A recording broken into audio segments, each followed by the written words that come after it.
तो हेलो दोस्तों, NDA by UPSC की इस लेटेस्ट लाइव स्ट्रीम में आपका स्वागत है। तो दोस्तों, आज हम बात करने वाले हैं ग्राफीय विधि से न्यूटन के समीकरण। तो हमारे न्यूटन के समीकरण वैसे तो 3 होते हैं, मैं आपके लिए 4 समीकरण लेकर आऊंगा और चौथा समीकरण रहेगा 9वें सेकंड के लिए मान ज्ञात करना। तो आज हम बात करेंगे न्यूटन के तीनों समीकरण ग्राफीय विधि से। तो मैं बिना टाइम इन्वेस्ट किए मैं इस क्लास को चालू करता हूँ। तो क्लास को चालू करते हैं, लेट्स गो।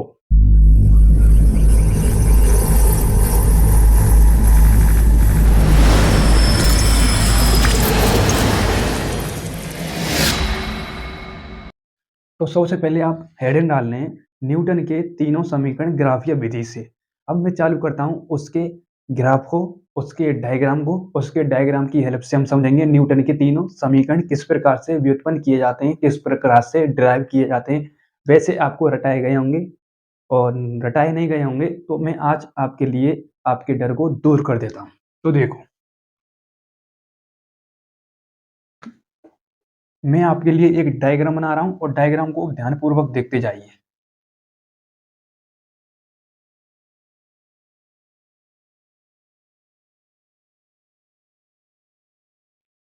ये क्या है? इससे कुछ फीलिंग आ रही है आपको? आ रही होंगी। ये आपका क्या है? एक्स अक्ष। और ये क्या है आपका? वाई अक्ष। No problem.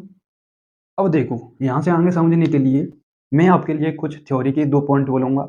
जब कोई वस्तु u प्रारंभिक वेग से गति करती है, तो t समय बाद उसका वेग बढ़कर क्या होता है? v प्राप्त होता है।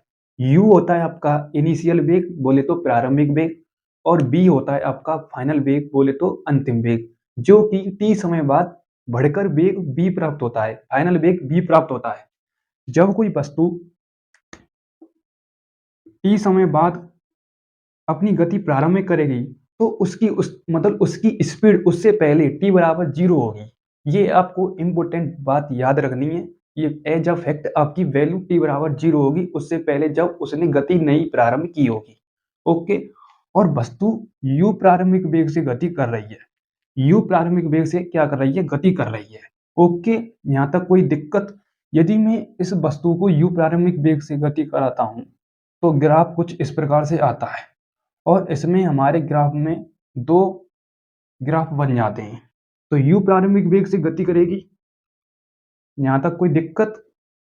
मतलब दोबारा से, जब कोई वस्तु गति करेगी u प्रारंभिक वेग से, तो t समय बाद वस्तु का वेग क्या होगा? v प्राप्त होगा। ये होगा आपका फाइनल वेग, ये होगा आपका इनिशियल वेग। तो ग्राफ कुछ इस प्रकार से बनेगा, देखते जाइए। ओके। यदि ये t समय है, तो ये भी आपका t समय होगा। यदि ये आपका v है, तो ये भी v होगा। और यदि आपका ये u है, तो ये u होगा। यदि हम इसमें डिफरेंट देखें, तो डिफरेंट किस बात का है? तो देखो, यदि हम यहां से लेके यहां तक निकालें टोटल, तो टोटल होगा v माइनस u। ये टोटल आ गया आपका विस्थापन, डिस्प्लेसमेंट, जो मैं आपके लिए अगले पॉइंट में बताऊंगा। पहले हम निकालते हैं गति का प्रथम समीकरण। ओके। मैंने इसको नाम दे दिया बिंदु ए, मैंने इसको नाम दे दिया बिंदु मतलब ओ ए, और मैंने इसको नाम दे दिया बी, इसको नाम दे दिया मैंने सी, और इसको नाम दे दिया मैंने डी। अब बात करते हैं हम गति के प्रथम समीकरण की। तो थोड़ा यहाँ पर लाइट है, तो उसको थोड़ा एडजस्ट कर लेना और डायग्राम को बना लेना। ओके। तो देखो, गति का प्रथम समीकरण। तो सबसे पहले मैं निकालता हूं त्वरण से। त्वरण से, त्वरण का फॉर्मूला होता है वेग में परिवर्तन अपॉन में समय। ओके। तो त्वरण ए, वेग में परिवर्तन कहां से लेके कहां तक हो रहा है? इनिशियल से फाइनल, यानी फाइनल से इनिशियल। तो हमें फाइनल से इनिशियल लेना है, यानी प्रारंभिक माइनस अंतिम, और समय कितना है? टी। ओके। वह जोड़ा कराओ, ए टी बराबर में बी माइनस का यू। हमें निकालना है बी, तो बी बराबर में यू प्लस का ए टी। इसे ही कहते हैं गति का प्रथम समीकरण। ये आ गया आपका गति का प्रथम समीकरण। अब हमें सेकंड समीकरण ज्ञात करना है। तो सेकंड समीकरण ज्ञात करने के लिए पूरे वेग समय ग्राफ का हमें डिस्प्लेसमेंट निकालना होगा, जिसमें ये आपका पूरा आ जाएगा। ये पूरे डॉट डायग्राम का हमें पूरा क्षेत्रफल निकालना है, जिसमें आपका आयत भी काउंट होगा और त्रिभुज भी काउंट होगा और दोनों का क्षेत्रफल लगेगा। तो देखते जाइए। सेकंड के लिए वेग तथा समय ग्राफ के मध्य क्षेत्रफल बराबर में हमें क्या निकालना है? डिस्प्लेसमेंट। टोटल विस्थापन निकालना है। ओके, तो देखो, विस्थापन निकालना है तो हमें सबसे पहले विस्थापन को लिख लेना है, यानी डिस्प्लेसमेंट एस। हमें निकालना है वेग तथा समय ग्राफ के मध्य कुल क्षेत्रफल। तो कुल ए बी सी का क्षेत्रफल और ओ ए सी डी का क्षेत्रफल, ये हो गया आपका आयत और ये हो गया आपका त्रिभुज।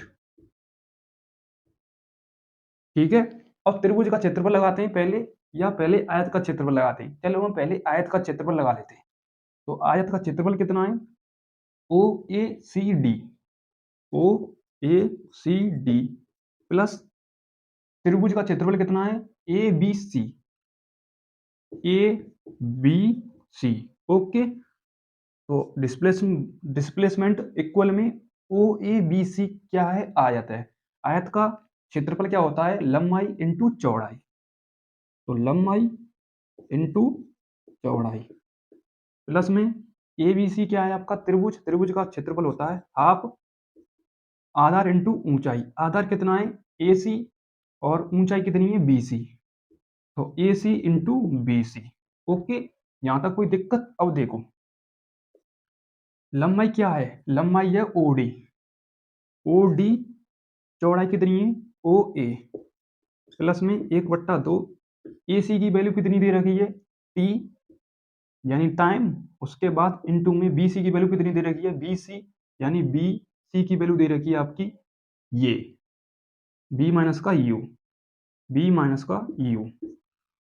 अब देखो यहां से आगे, विस्थापन इक्वल में ओ डी की वैल्यू कितनी दे रखी है? टी, और ओ ए की वैल्यू कितनी दे रखी है? यू।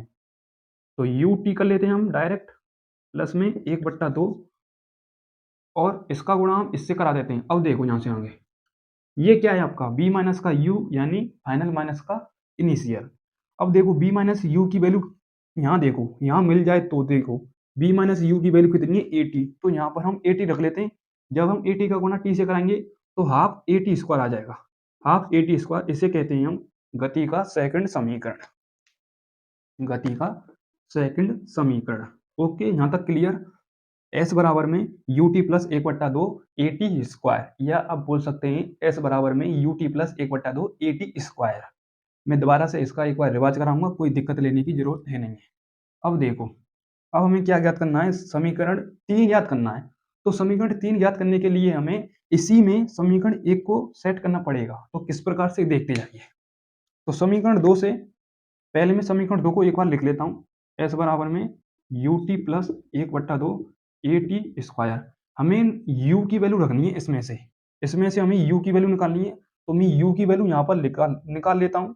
तो देखो, यू की वैल्यू ना रखकर मैं टी की वैल्यू रख लेता हूँ। चलो, तो टी की वैल्यू निकालूंगी यहाँ से। तो बी माइनस का यू अपॉन में ए बराबर में टी। ये आ गई आपकी टी की वैल्यू। अब मैं टी की वैल्यू को इसमें रखूंगा। तो एस बराबर में यू टी की वैल्यू कितनी है? बी माइनस का यू अपॉन में a plus half A T की वैल्यू कितनी है? बी माइनस का यू अपॉन में ए का होल स्क्वायर। यहाँ तक क्लियर? क्लियर होगा, मुझे पूरी उम्मीद है, क्योंकि मैं एकदम बेसिक लेवल से करा रहा हूँ और जीरो टू हीरो लेवल से मेरा काम है कराने का, और मेरा पूरा सपोर्ट आपका है। यदि आप इसको नहीं समझ पाएंगे तो मेरे द्वारा पढ़ाया गया बिल्कुल जीरो है। इसलिए मैं धीरे धीरे पढ़ा रहा हूँ आपके लिए, पूरा बेनिफिट आपका ही होगा। देखो, और मुझे पूरी उम्मीद है आपको 100% समझ में आ रहा होगा। अब देखो, इसका गुणा हम इससे खाएंगे तो यू बी, और माइनस का यू स्क्वायर अपॉन में ए प्लस 1/2 ए, इसका जब हम होल स्क्वायर करेंगे, यानी ए माइनस बी का होल स्क्वायर क्या होता है? वो होता है ए स्क्वायर प्लस का बी स्क्वायर माइनस का 2ab। और तो इसको भी खोल लेते हैं, बी स्क्वायर प्लस का यू स्क्वायर माइनस का 2bu अपॉन में ए स्क्वायर। ओके, ए स्क्वायर से ए स्क्वायर कैंसिल, अब यहाँ से आगे देखो, एक बार दोबारा से एक बार मैं आपके लिए रिवाज कराता हूँ। तो देखो, जब कोई वस्तु u प्रारंभ वेग से गति करती है तो उससे पहले उसका टाइम 0 होता है और टाइम बढ़कर उसका फाइनल वेग क्या होता है, फाइनल यानी अंतिम वेग v प्राप्त होता है। तो हमें क्या ज्ञात करना है, उनके मध्य कितना वो गति कर चुकी है, कितना वो डिस्प्लेसमेंट हो चुका है, तो वो ही हमें ज्ञात करना है। देखो, डिस्प्लेसमेंट समीकरण सेकंड में ज्ञात किया जाता है और समीकरण फर्स्ट में त्वरण द्वारा उसकी वैल्यू निकाली जाती है, जो गति का फर्स्ट समीकरण होता है और इसमें त्वरण एकदम कांस्टेंट रहता है। तो देखो, मैंने कुछ भी नहीं किया है, ये डायग्राम बना दिया है, इसमें दो आपके त्रिभुज निकल चुके हैं, जैसे ए बी सी और ओ ए सी डी। सबसे पहले मैंने एक्सलेरेशन यानी त्वरण की सूत्र से मैंने समीकरण फर्स्ट निकाला है। तो पहला होता है त्वरण बराबर में वेग में परिवर्तन अपन में समय। तो त्वरण होता है ए यू टी यानी वेग में परिवर्तन फाइनल माइनस इनिशियल अपन में टी। ओके, और बी बराबर में यू टी, ये क्या है आपका समीकरण नंबर फर्स्ट। उसी की हेल्प से मैंने निकाला है वेग समय ग्राफ के मध्य क्षेत्रफल, टोटल विस्थापन निकाला है। विस्थापन ओ ए सी डी और ए बी सी, ये आपका क्या है, क्षेत्रफल निकालना है। आपने त्रिभुज का क्षेत्रफल पढ़ाई होगा और आयत का क्षेत्रफल भी पढ़ाया होगा। लंबाई इंटू चौड़ाई प्लस में हाफ ए यानी आधार इंटू ऊंचाई। आधार क्या है आपका ए सी, जो कि ये रहा। ओके, और बी सी क्या है आपका ऊंचाई बी सी, और मैंने वैल्यू पुट कर दी है, गुणा भाग किया है। तो फाइनल रिजल्ट एस बराबर में यू टी प्लस एक बटा दो ए टी स्क्वायर, इसे ही कहते हैं गति का समीकरण सेकंड। उसके बाद मैंने कुछ भी नहीं किया है, टी का मान मैंने यहाँ से निकाला है इस समीकरण से, समीकरण फर्स्ट से टी की वैल्यू बी माइनस का यू अपॉन में ए, और मैंने इसमें पुट कर दिया है समीकरण सेकंड में, और एस बराबर में इतना रिजल्ट आ गया है। अब मैं यहाँ से आगे तभी कराऊंगा तब एक बार आप इसका स्क्रीनशॉट ले लेंगे। तो एक बार इसका जल्दी जल्दी स्क्रीनशॉट लें, फिर मैं इसको रफ करूंगा इस पूरे पेज को, फिर मैं आगे इसको बताऊंगा, समीकरण थर्ड को निकालूंगा। तो मुझे पूरी उम्मीद है आपने इसका स्क्रीनशॉट ले लिया होगा।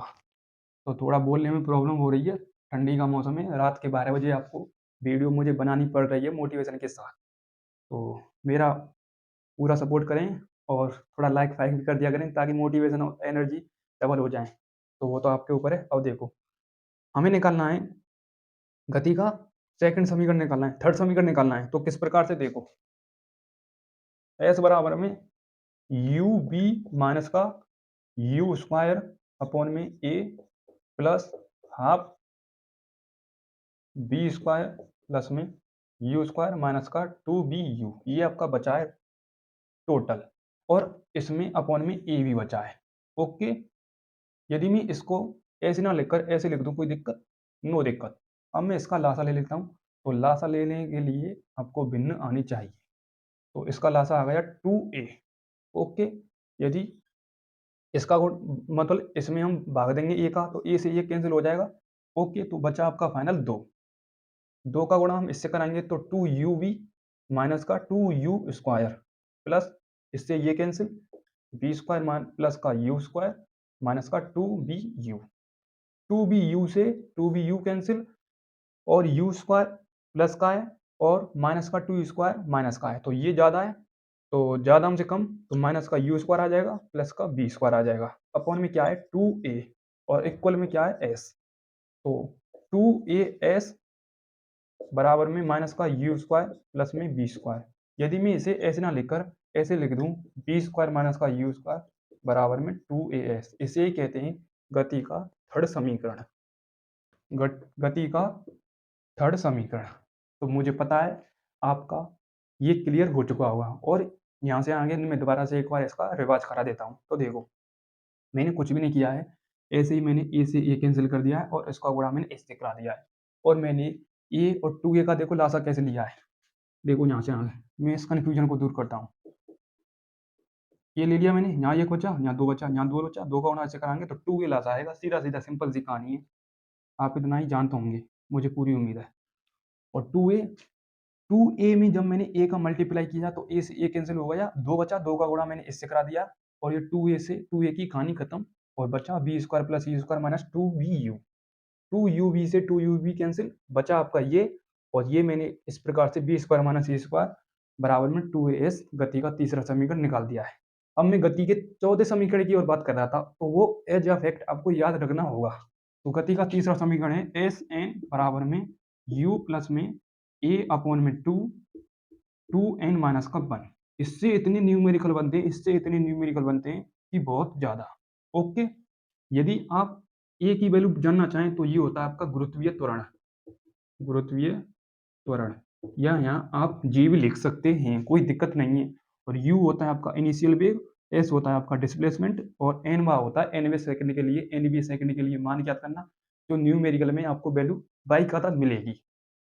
तो आई होप आपको ये वीडियो बहुत ही पसंद आई होगी और एज अफेक्ट आपको ये गति के समीकरण समझ में आ गए होंगे। तो मुझे पूरी उम्मीद है। तो मिलते हैं हम अगली क्लास के साथ। अगली क्लास के साथ गति के तीनों समीकरण फिर से लेकर आएंगे, वो भी समाकलन विधि से और अवकलन विधि से। उससे पहले मुझे आपको बेसिक मैथ पढ़ानी होगी, समाकलन और अवकलन की क्लास एक स्पेशल लेनी पड़ेगी, तभी समाकलन प्लस अवकलन विधि से समझ में आ पाएंगे गति के तीनों समीकरण। और मैं इस गति के तीनों समीकरण का बाकायदा सत्यापन करूंगा, क्या ये गति के समीकरण तीनों सही है, वो भी डायमेंशन के रूप में। तो मिलते हैं अगली क्लास इसके साथ, तब तक के लिए जय हिंद जय भारत।